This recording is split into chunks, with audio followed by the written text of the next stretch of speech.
I am Audra Verna-Lambert, and I am the host as the New Harmony Gallery of Contemporary Art here today for our Artists in Conversation for Transcendence, period, which is curated by Ventiko, who will be hosting today's conversation.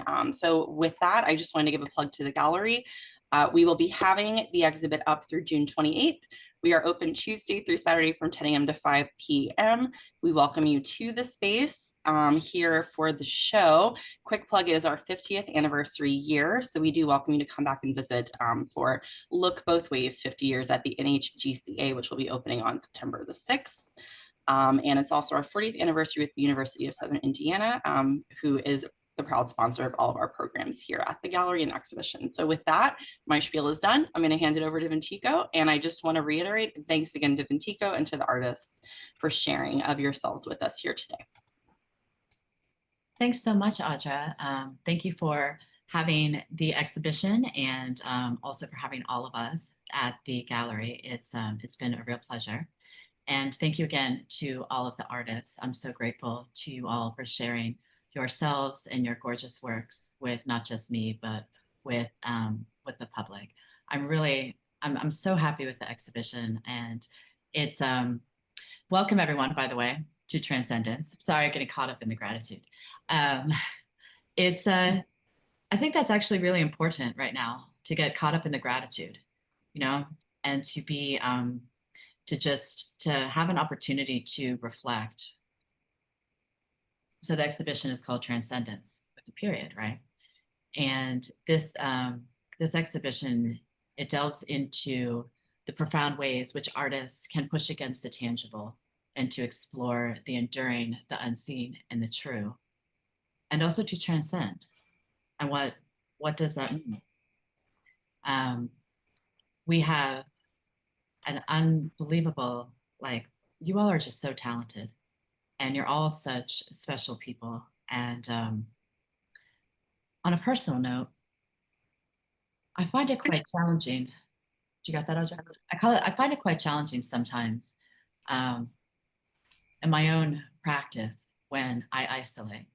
And it's what I find the real power to transcend feelings that could come about from exterior things, exterior sources, is to come together, right? And by doing that, we have an opportunity to transcend. And we also have an opportunity to transcend through our work, through transcending material, through transcending the experiences that happen by embodiment and other such practices. And so today, rather than me discuss this, I'd love to hear from all of you. And we're going to go, we're going to do an alphabetical order approach. Keeps it the easiest. So first we have Rachel Leah Cohn. And Rachel, I was wondering if you could elaborate on how the ancient rituals, which are influencing your contemporary practice, specifically the work of the mikveh, if you could discuss a bit how that this practice helps you bridge connections between and across time and space. That's so I was actually thinking about when did I really start being interested specifically in that ritual, which is really a ritual about transformation. So I think it has been used in a lot of different for a lot of different purposes. But for me, it was really thinking about, okay, how does this experience, what kind of things, I was moving back to America. Okay, let me start there. So I was moving back to America. I lived in Doha, Qatar. I was really looking for connection and community, and it was COVID. And that was a really difficult time. And now I have this giant spotlight of me in front of me, which is really distracting. Okay. So anyway, so I was thinking about when did this work really start? And it was actually in a cold creek in Wisconsin. So I was really feeling very isolated. I was spending a lot of time, and I thought about what am I actually doing by sitting in this creek? And it was about interacting with other people around me, and also the tactile feeling of water. And that's why I started really doing a lot of research into different rituals about community, or things that can put you in conversation even when you are alone. So things that connect me to to past, like to ancestors, but also to the people that are close around me. And I think that that's like where that work and that interest started. So I've been doing a lot of research into water, thinking about how the water moves around the world, how it moves through our bodies. But yeah, and then also into like sort of protective magic and amulets, which is an entire world of research that I think is also present in the work that's in the gallery. Yes, so speaking of these protective amulets and rituals, how do you find that they transcend the everyday experience or material limitations? And also, to piggyback on that, I'd love to learn more about your sexy demons. Okay, so I think if I was thinking about material transcendence, a lot of that work, like the work that's in the gallery, actually are stills from a film that then are being presented in a new form. And the language of it comes from what I was talking about, these paper cut amulets, which are these like diasporic magical objects that include images and text that were made and could kind of easily be moved around. So there's this idea of like using common materials, common tools, that was like a part of that. And like how does like a magical object come from these really common materials and tools and techniques?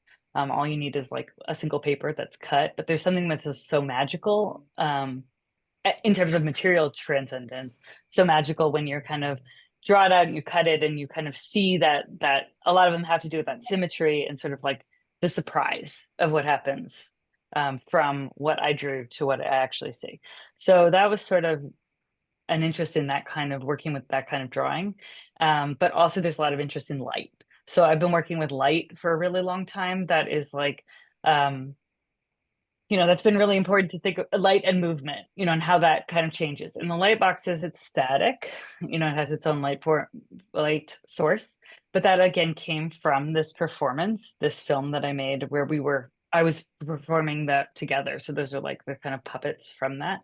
But I think that light and that experience that we created in the room of sitting there and kind of being able to see this, sit around the room and see the circular feeling, which is kind of similar to the pool of the mikveh, I think gives a different, it takes you out of the daily experience, I think, to be in that kind of peaceful, calm, blue environment, if that makes any sense.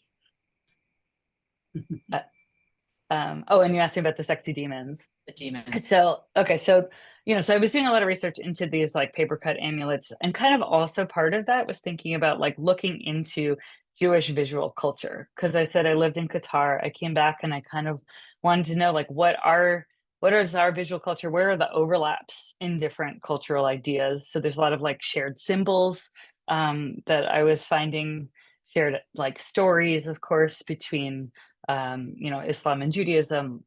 But then I also was in Finland working on the film that became those light boxes. But I also met this perfumer, Naifeng Ku, who is from Taiwan.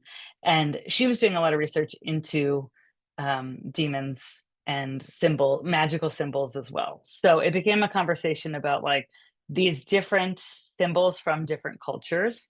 And then she was really interested in trying to make a scent based on the drawings that I was doing that were these kind of paper cut drawings. And then that's kind of how it built from there. And it actually in Finland had a performative element. People came to this installation, they participated, they created their own demons. We like hung them out in the trees, and then people could kind of choose which demon they wanted to join. So it's about like sort of reclaiming that power, and then out in the forest. And then I have been working on developing that with her into an commercially available product. So we've refined it. The sculptures come from just like research into demons, like into Sumerian incantation bowls. I mean, they're kind of, it's referencing it. They're not any specific. And then what you see in the gallery, the illustrations, that's like part of the packaging for it. So each demon has its own image and a story. Naifeng is also a writer, and then its own scent.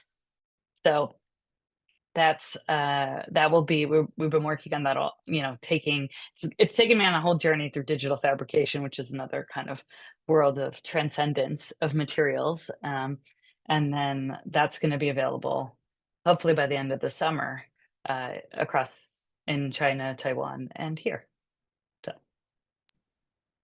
And if someone is interested, how would they go about purchasing/collecting these sexy demons and their perfume? I mean, right now you're going to have to contact me, or if you're in Asia, you're going to have to contact Naifeng, who has a perfume company called Fangfeng Aroma. But if you are interested, you can contact me on Instagram. It's at Rachel Leah C. Or you can find me through my website, and I would be happy to share. It's currently in progress. Thank you so much. And we're going to hold for questions until the end. Yeah, thanks, Rachel. Hmm? And next we have Jenny de Fuego. Hello. Hello, how are you? I can't hear it. We can't hear it. Oh, you can't hear it? No. Let's try one more time.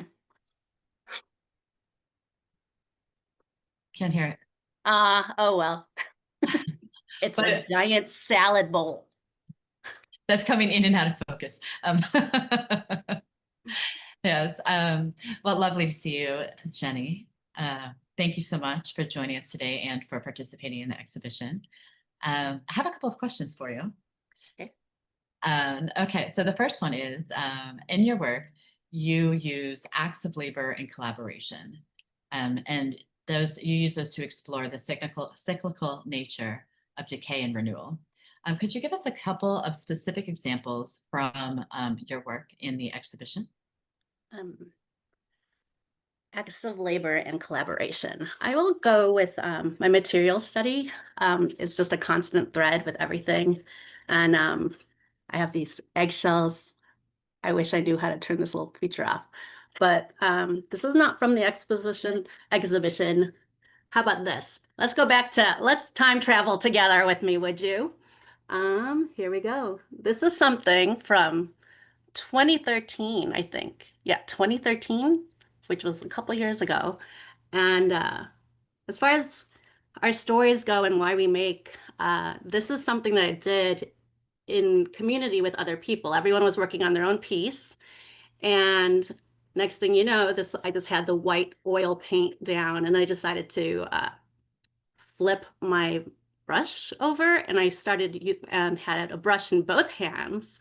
And then I just started putting a phrase. It's Latin, memento mori. So this is like the beginning of something in 2013. And it was just something I was playing around with. But then people just kept coming by and like were just watching me and it's like pointing like, hey, what are you doing? And I was like, I don't know. So that's where the seed for the rhythm of what you see in the piece that I did, that's there at the gallery, started. So it's something that started in 2013 that I forgot about. And here we are, 10 years later or so is when it came about. So without my friends and strangers pointing out that I was doing something differently, that I was able to identify in my body that this was pleasurable and it just felt natural. I see it as a communal conversation of that I arrived at, oh, this is something, and I'll just stay with it. And that's kind of what drives my process, is like if there's like a quickening and if it feels right. So that's one. The ashes, the ink that I made for the piece is 10 years of journals that I read through. Journaling and writing I consider myself a writer as much as I am a visual artist and performer. But I took 10 years of journals, and it was a rough decade. So I filtered through all of that. So I consider it collaboration with all the people and circumstances of my life, the world in general around me, and how it processed. So I kept what I wanted, and I burned the rest, and then transformed it into an ink, which is now 10-foot scrolls, guiding people. inviting people into the conversation and also granting agency that you too can have a conversation with the world around you through materials, through things, and maybe just for a little while. Why does it have to be something huge? Can it just be just this little moment that we carve out together? And then I see the work continuing on if maybe that was a seed in someone else's head.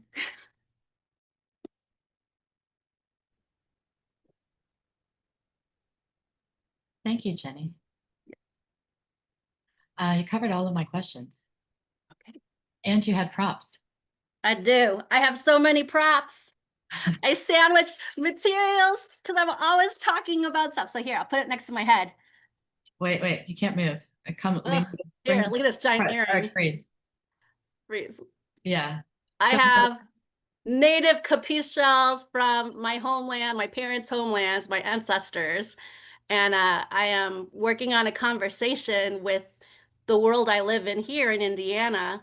And these pieces are scribed with native mussels, freshwater mollusks. So that's how I'm weaving my conversation right now, is through objects and materials, specifically with a spineless invertebrate, the mollusk. What do you hope to achieve with working with transforming and transcending materials? Or do you hope to achieve anything? Or is it just the being that is within itself the goal? The being present in my body. I do have bigger goals, but really, I guess the thing is just I want to invite a viewer into a sense of playfulness and experimentation and just being fully present in the moment, and that is enough. That's my hope. That we can all still be independent thinkers and livers. Thank you so much, Jenny. We're going to move to our next artist, Anna E. Schink. And Anna, it's so lovely to have you here. And I'm so excited to hear you speak on your work and to tell us a bit about it, because I guess the first question I have is, so everyone knows, what is cameraless photography? Can you hear me okay? Okay. Thank you. So I guess a bit of photo history. The first permanent photographic image was made in 1827, and a lot of those images were made prior to darkrooms or the availability of incandescent lighting. So a lot of these processes were made to react to UV light to be made outside. So cameraless photography just means that rather than using a negative and being in a traditional darkroom space, you are using objects with relative density to create your own negative. So the amount of light that passes through the object is essentially what creates the lights and darks in your image. So in my practice, I got started with photography when I was 15. And I've loved it for a long time. I've used it in my practice for a long time. But I've had a lot of periods of just creative burnout where I simply wasn't really making anything. And so I had some students that I think had asked me about cyanotype, and I found, and just to echo something that Jenny said earlier, I think I found with cyanotype and with cameraless photography, it allowed me to be more present in my body, in my surroundings, and to focus a little bit more on being present with the process, embracing the process, than the end result. So these, and I too brought props. I was thinking when we were talking about the theme of transcendence that when Ventiko invited me to participate in this exhibition, I was also going through a period of creative burnout, and I think making this work allowed me to transcend that headspace and re-engage with work that I had made, or a piece that I had started a couple years prior. And again, to circle back to another theme that was brought up earlier in the conversation of gratitude, I would not have been able to make this work without my sister, who was generous enough to let me stay at her place in Rhode Island. And so these pieces were made completely outdoors and developed in the ocean. And I was thinking about something that Rachel said about kind of engaging with very straightforward materials. And something, I think that another thing that I like about cameraless photography and cyanotype specifically is the simplicity of materials. So all that cyanotype is a combination of salt in solution and then some kind of substrate, water, and light. So again, for scale, these are the original pieces I made. And you can see they're not, they're like a 9x12. My camera too is doing the thing where it's like, it's blurring them. But I made them this way purely through circumstance. This was the size of materials that I could fit in my backpack. I didn't really bring anything with me other than the powdered chemistry. So this was what I could fit in my backpack and take home with me from Rhode Island. So these are kind of more of a long form process. And when I'm making them outdoors, the weather and the available light kind of dictate the exposure and the actual image itself. So does that answer your question? I fear I may have lost my train of thought a little bit, or maybe you could put a pin in it, or yes. Yes. No, it definitely answers the question. And thank you for explaining that, because a lot of us don't know what cameraless photography is. And it's such a quintessential component of the timeline of photography. And so as a photographer, so much love and hearts. And also just kind of like, I'd like to know how, or what you mean by your collaboration with nature and the natural elements, and then how that, because you've stated that your unique process, it quietly resists the rise of machine-made imagery. So just kind of how do you collaborate with nature, and then how does that act then form a resistance? Well, I think anytime you're working in photography, there's an inherent collaboration with light. I mean, that's where the word comes from. There's an element of surprise and an element of discovery in terms of the processing. When I make this work, I'm not necessarily starting out with the end result in mind.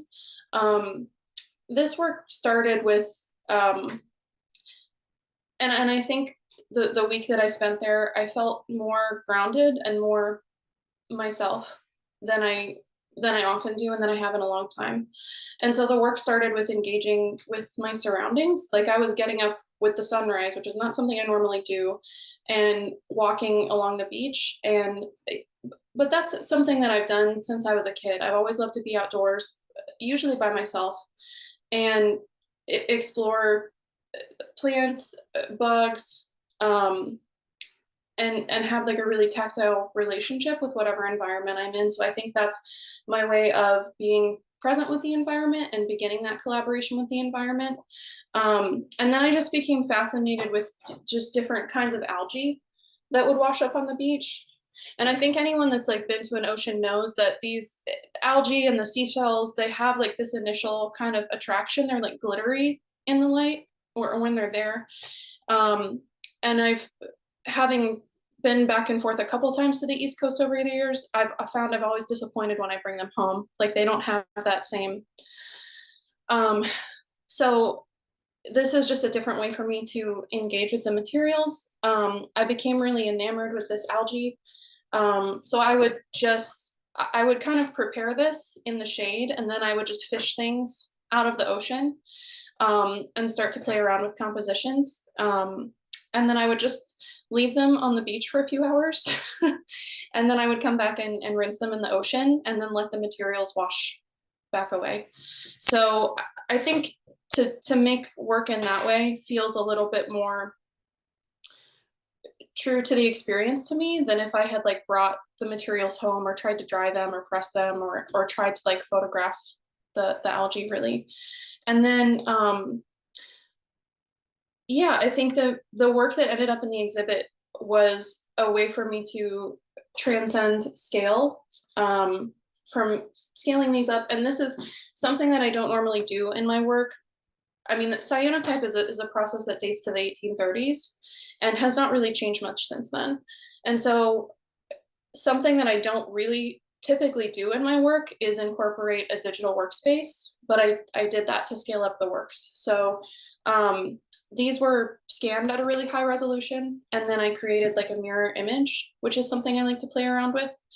But then I think being able to transcend scale let me engage with the work in a new way, and also reincorporate light into the work and experiment with that as well, because the work is printed on a translucent rice paper, kozo, which is now discontinued. So I think there's that additional like ephemeral layer to the work. Yeah. Thank you so much, Anna. Yes, thank you for noting that, Audra. I teach cyanotypes, and I love to speak about the history of the medium. Thank you very much. Which was pioneered by women, by one. Mm-hmm. Thank you so much.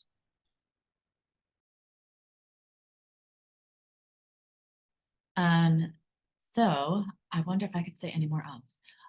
I really appreciate all of you being here. It's such a different feeling on Zoom than it is in person. So yeah, Constance, I have some questions for you. I feel like I'm the teacher. Now you and you. Wait, Constance, I think you froze. Oh, there you are. Okay, great. So what initially drew you to use these specific Quaker handkerchiefs as your canvas? I mean, and go, yeah. Just go Yeah. off of that. Okay. It came about for a couple of reasons. One was I was locked up during COVID, happily so, and was able to be quiet and uninterrupted.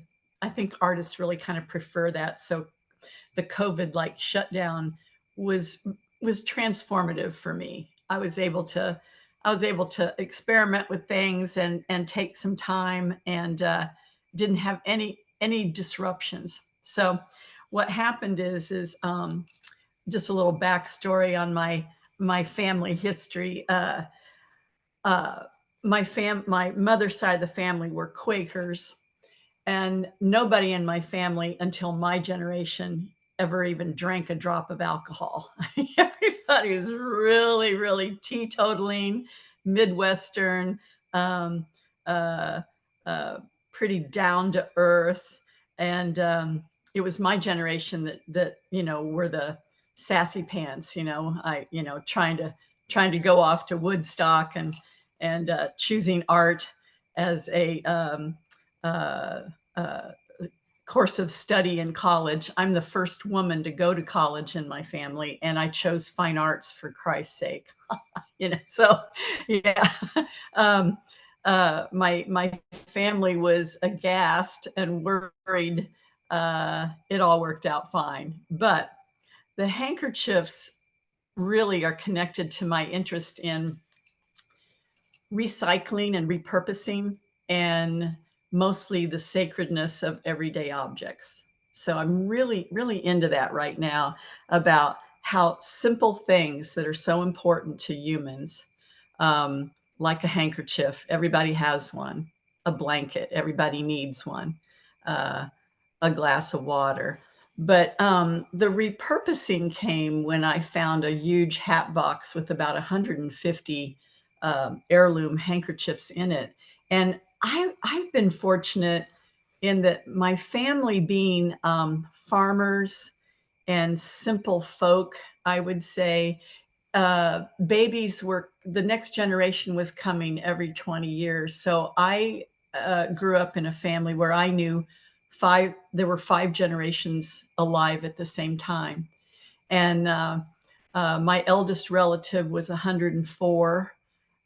before she died. And then, you know, the youngest was a baby, but you know, we have family photos where 5 generations is pretty unusual. But it's because everybody had kids young and stayed connected to the land. Well, in my family, direct family, I had a city grandmother and I had a country grandmother. The everyday objects that I chose to put on the handkerchiefs reflected the times that I spent with my city granny, where they lived on, there was an alley and it was full of really bad things, you know. So I was able to like put uh, objects of vice on these pretty little handkerchiefs, because one of my premier interests as an artist is in juxtapositions. One of the reasons I enjoyed New Harmony so much is because you'd see this log cabin, and right kind of down the street from it is this super modern building. I love juxtapositions. So I've tried to make a lot of these handkerchiefs reflect the pristine quality of a lace linen, but then perhaps there's, you know, a symbol or an object of vice or folly on that uh, object. My country granny, you know, it was pretty pure. So it was like, that's where you found all the bunnies and the, and with my slant, you know, I think I'm very funny. So instead of a bunny, I put a, a rabbit's foot with a chain on it on the handkerchief, just to push that envelope. But yeah, it's been really, back to your point, Ventiko, of gratitude. I really feel grateful to the family that brought me here, you know, and what they had to offer, which is so different from the life I'm living. But I don't forget them, and I don't forget where I came from. I think you're funny as well. I'm in my studio and I laugh out loud. I'm here alone, you know. And that's it, right? Isn't that it? Like, that is back to what you said, right? Like, as artists, we often we need to be alone so that we can produce, so we can transcend, right? And how do your interventions with your rendered classical precision allow you to transcend this purely historical context of your family's Quaker hankies? Like, more specific. Yeah, reword that a little bit. Like how, I mean, I am classically trained. Yeah, so I'm getting to that. You're a classically trained artist, and Yeah. working with historical items, your family's heirlooms, classical approaches to art, and contemporary objects, right? So you've got the birth control pills, you've got a period belt, you've got, which most people now, many don't know what that is, right? I know. I mean, I'm the elder of our group here, and it's like I had to wear one of those things. It was just so hideous. Oh my God. You know, you belt up and you wear this huge, I mean, when I had a period, I was barely 13. I weighed 60 pounds. I was an extremely frail, tiny child. And here, you know, I'm probably walking terrible down the school hallway, you know, because I've got this huge thing I have to contend with. And my mother told me everything except what to do with it when you needed to change it. So I stuffed that thing into my purse, my little purse, in 7th grade, and was mortified and was sweating all day, worrying that a boy would grab my purse as a joke and my private things would be in there, you know. Oh, what was the motivation? Right, and that is I'm sorry you had to experience that. That is you know, horrible. It was traumatic. It is tragic and traumatic, actually. What was your motivation to put that, or your inspiration to put that on the hanky?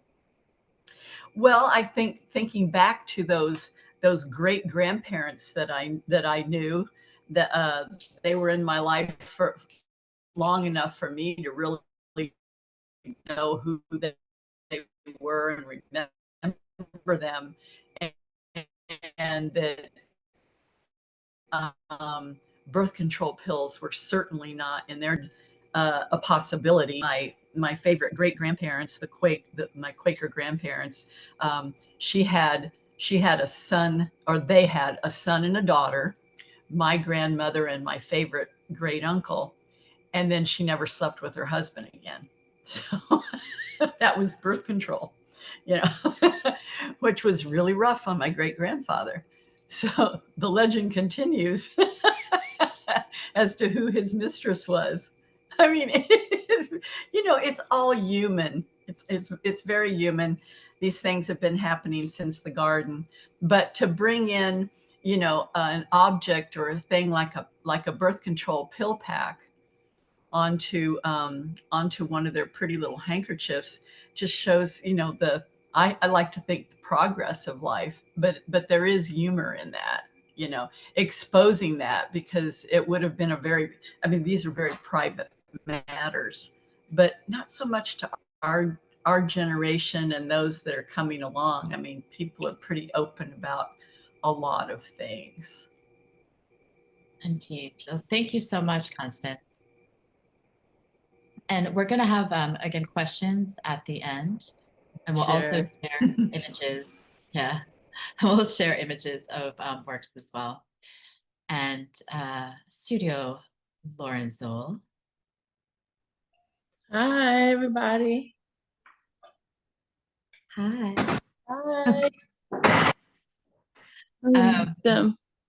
Also with the props. Okay. Well, let me ask you. I love it. I love it. So could you explain? Well, all right. So I'll ask while you're finding the. Do you have it? There it is. Okay. So could you explain the process behind? I mean, you could give the whole talk like that. Let me spotlight you, and I'm not opposed to it. Is anyone opposed to it? I mean, we're artists. Go for it. Whatever you'd like to do. Could you explain the process behind bending light and how you merge scientific inquiry with artistic wonder? Yeah, it's interesting because I usually feel like intuitively I understand that the science is happening. And then when I have to look up what bending light is every time, because I always forget the actual science behind it. So intuitively, I understand that we are gravitational. There's a gravitational force holding us. And every time we move, we are literally bending light because the light is passing through us and we have to move and the light has to move with us.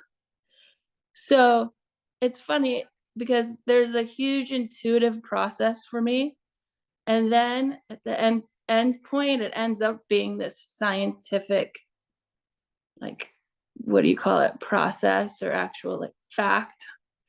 So, I mean, just as though like we're only on Zoom because of Einstein's principles and how it's bending light and theory of relativity.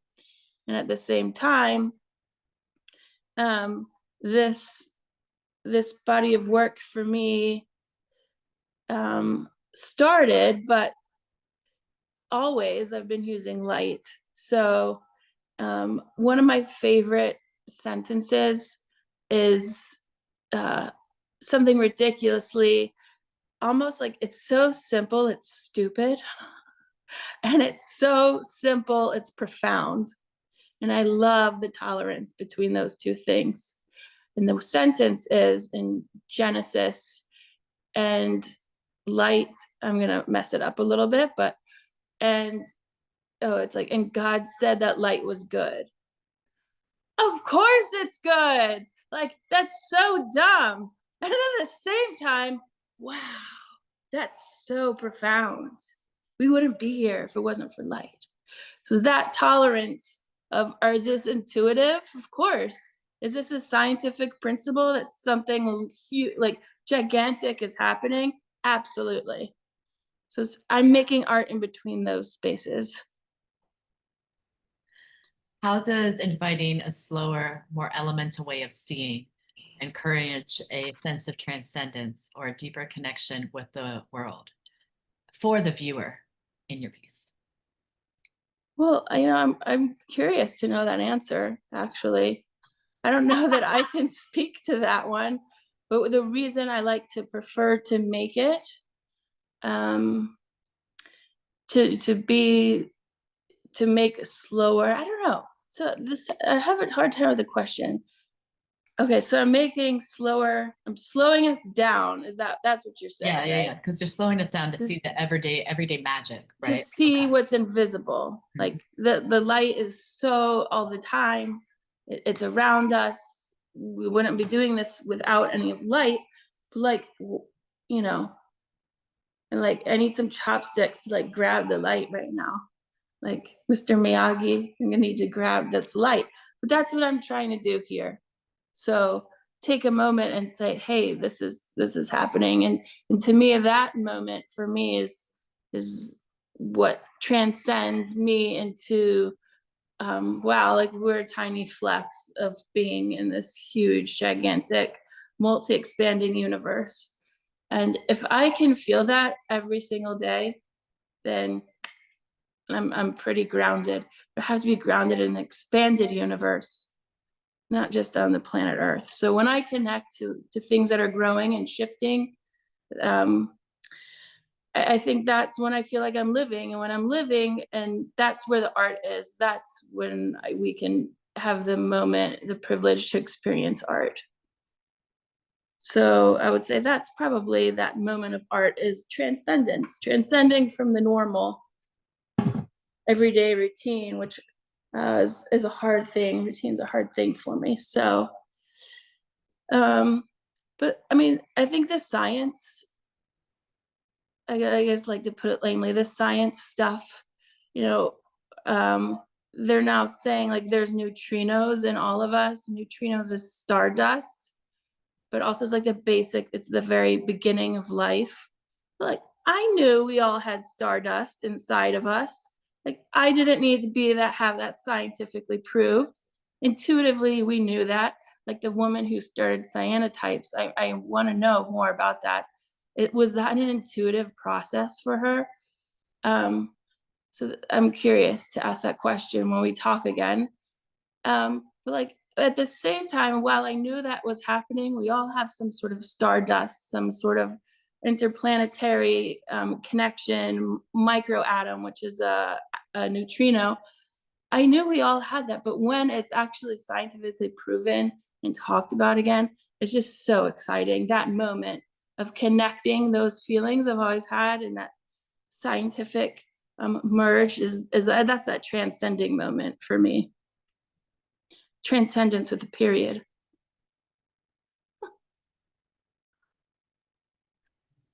Thank you.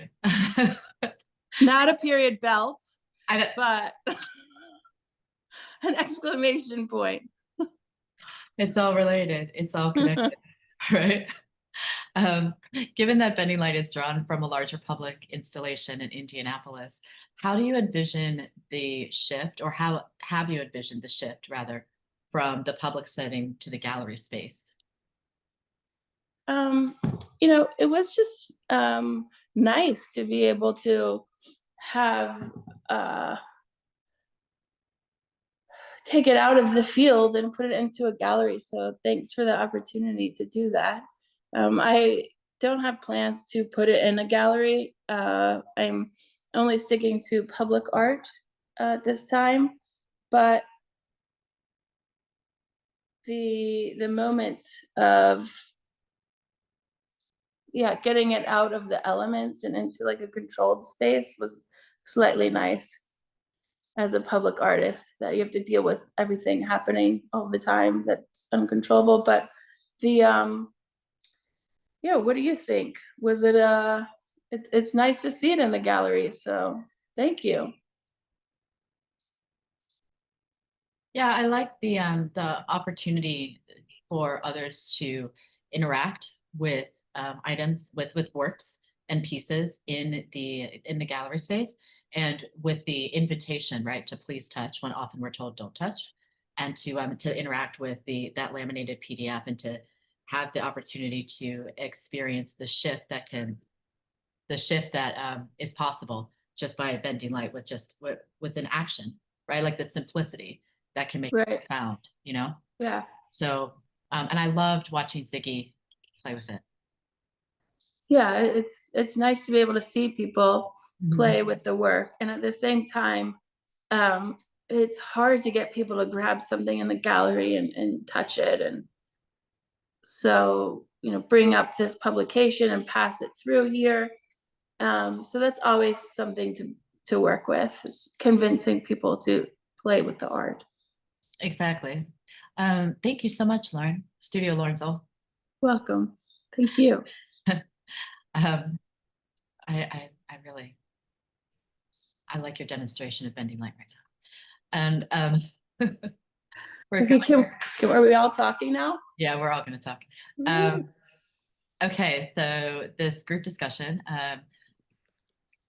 we could actually, since we have about 12 minutes left, I'll open this up to everyone.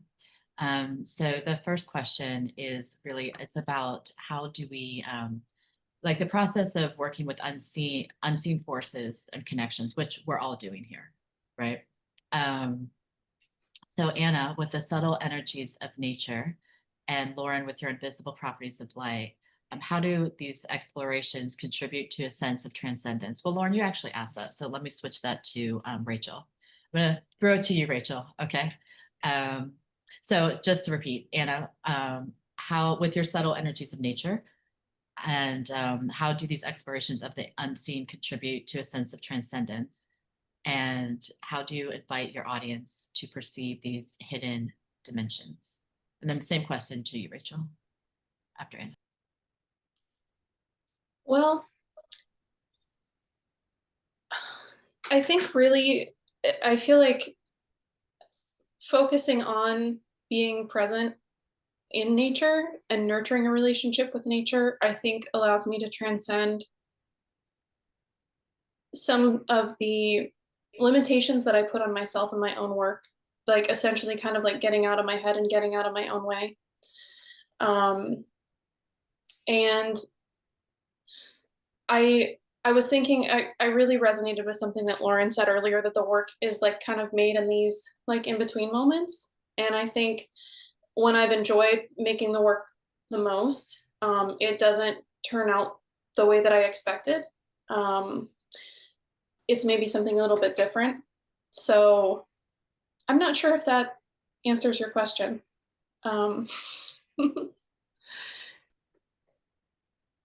There's no right or wrong answers. We're just having a conversation. Yeah. Well, how do you help your audience? I guess like, okay, so with these pieces that are in the exhibition, they are enlarged cyanotypes that are in a different type of printing or creation, image making. I said, let's say that image making methodology. How do you find transcendence in that? Because they were small, right? Like 8 by 10 or 8 by 12s, I think. Yeah. So just to compare, this is the original piece, and you can kind of see that it's mirrored twice, like horizontally and vertically. So I think, I guess my hope is that the scale would be like an invitation for somebody to envelop themselves in the space, like the line work, the pattern, the color, because I think that's how I remember feeling when I was making the work originally, like enveloped by my surroundings, feeling very connected with my breath and with my senses, with my surroundings, with the materials. So I think in that way, it maybe becomes a little bit less about the image or a little bit less about the materials and more about the space in between, the way we're relating to it. Because that's what I think about for myself. That's what I think about when I think about that time period is not, I mean, maybe it could have been any place or like any kind of plant material. It was more about how I was able to be present and engage with the space. Thank you. Rachel, same question to you. And if anyone in the audience, if you have any questions, please type them in the chat. Yeah, I mean, I guess the thing that I've been thinking about in listening to you talking is about, the unseen for me is like connection to other people, and I've had a really international life. It also means like, you know, right now, even I've been traveling to the East Coast, and as I'm traveling, I'm like, you know, I'm both so alone all the time and so surrounded by everybody that is there, you know, I mean, through the phone, through the, you know, but also just like in my heart as, you know, choosy as that is, whatever.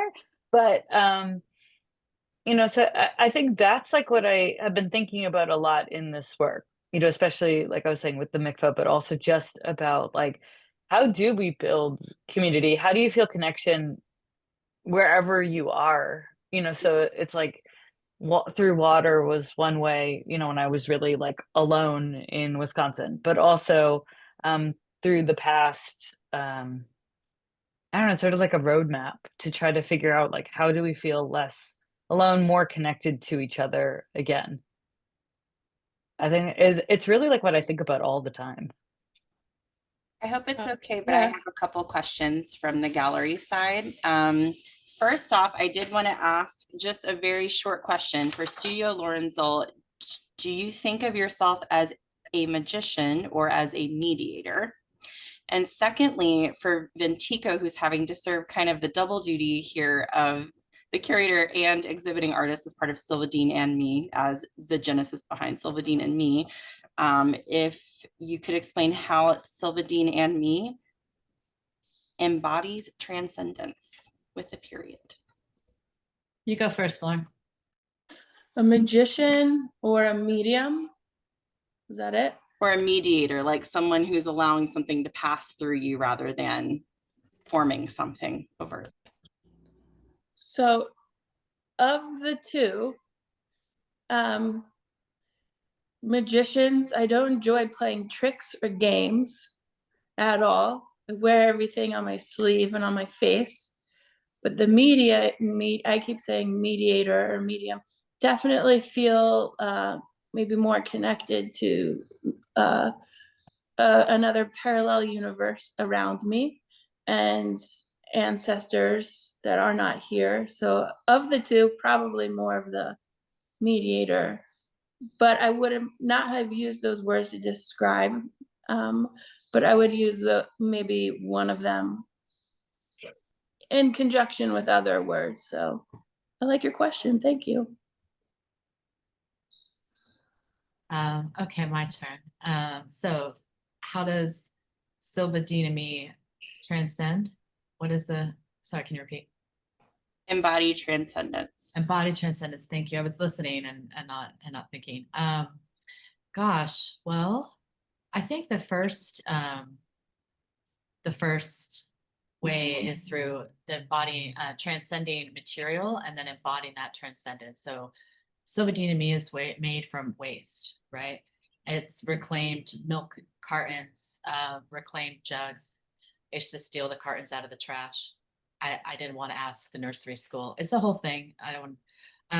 But the motivation was it was to get well, right? Like I was going through something. My mother was going through something, and it was just that meditative action of repetition. So then within the construction, there's an embodiment of transcendence. So transcending pain into into a sense of peace. And through the performance of physically embodying these wearable sculptures, none of them are comfortable. Sylva Dean, who's in the front, her bodice is made from a vintage wire dress form. So you can the movement is limited, and it always digs into the underarm area every time. It's just how it is. Just like performing femininity and beauty, it's just how it is. It's a lot of work. And so there's that by putting on these materials that they dictate the movement, and they dictate the ability to communicate. A transcendence happens in that. For me as a performer, I stop thinking. I mean, it takes 7 hours, and that's how I like to perform durationally for that effect on me. That there's this the embodiment of the materials that has within themselves been transcended from trash into a wearable sculpture to a sculpture, then from a silent performer to a place of Zen through traveling by foot, barefoot, over different pavements and grass and places and histories and journeys, there ultimately and finally is a true sense of quiet.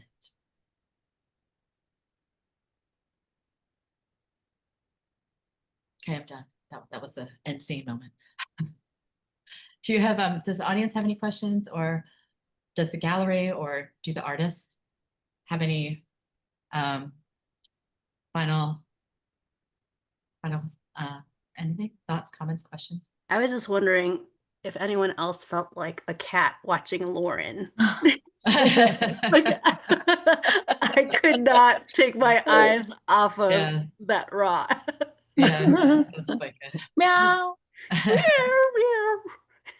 Yeah, you can use a full glass of water. What are you using there? This is a little bud vase. Yeah, at the gallery in New Harmony, you can purchase the publication, but then use a full glass of water to actually, take home Bending Light. and transcend your daily life. Yeah, transcend the gallery space. I also liked, Lauren, how you said you're just using chopsticks. Like you wish you had a pair of chopsticks to catch the light. Yeah. Actually, after the opening, we went to the hotel room after walking around with everyone, and we watched Karate Kid with my kid.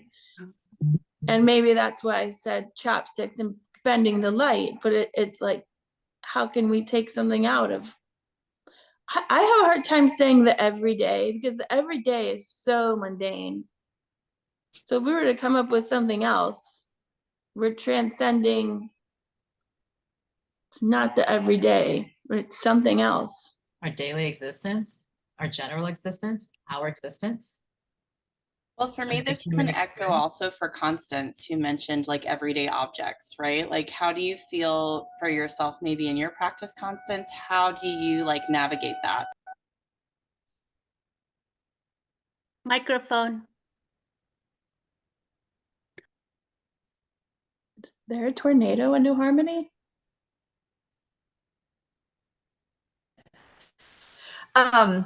I think Sorry, I thought you wouldn't in hear the that. simplest Every Wednesday at 1, terms, we have a test. So please continue. Oh, okay. oh.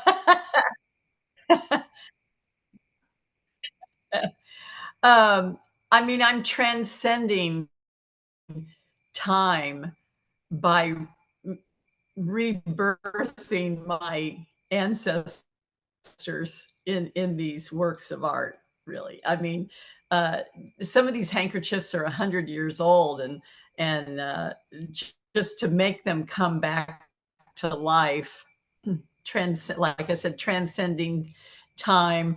My relatives could see, like, carried in a little purse or down, in their blouse. But everyday objects, I think I've gotten attached to that idea and those visuals. I'm working on another series too, of like an everyday object of a blanket.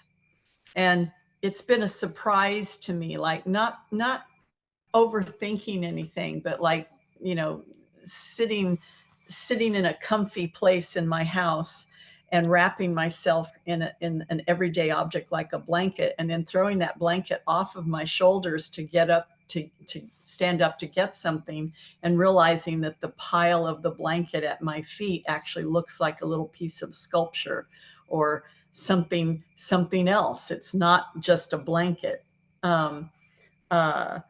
What kinds of objects I choose to put on the handkerchiefs actually are always narrative. I think of my artwork as storytelling. There's always a backstory or a story to be revealed in whatever materials I'm using or whatever subject matter I'm dealing with. And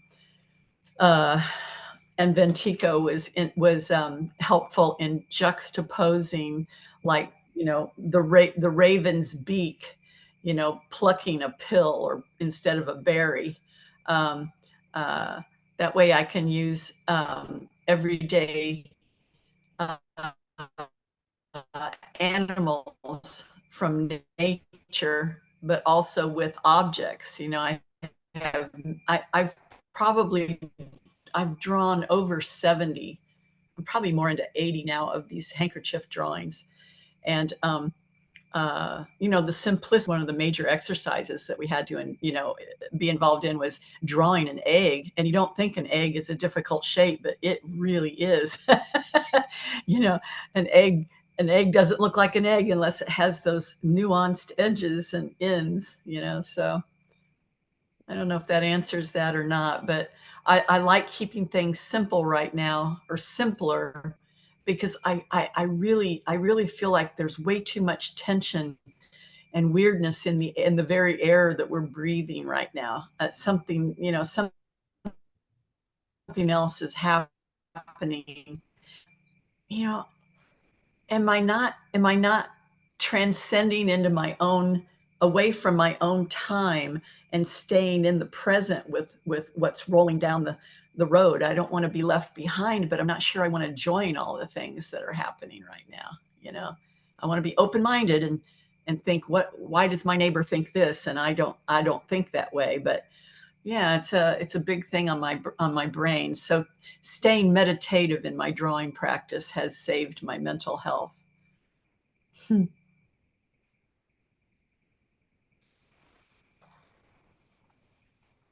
Okay, well, Ventiko, do you have any parting thoughts before we wind up? And I just want to let everyone know, for anyone who may have joined late, we will have this on our YouTube channel available to watch for anyone who perhaps missed for any part of this.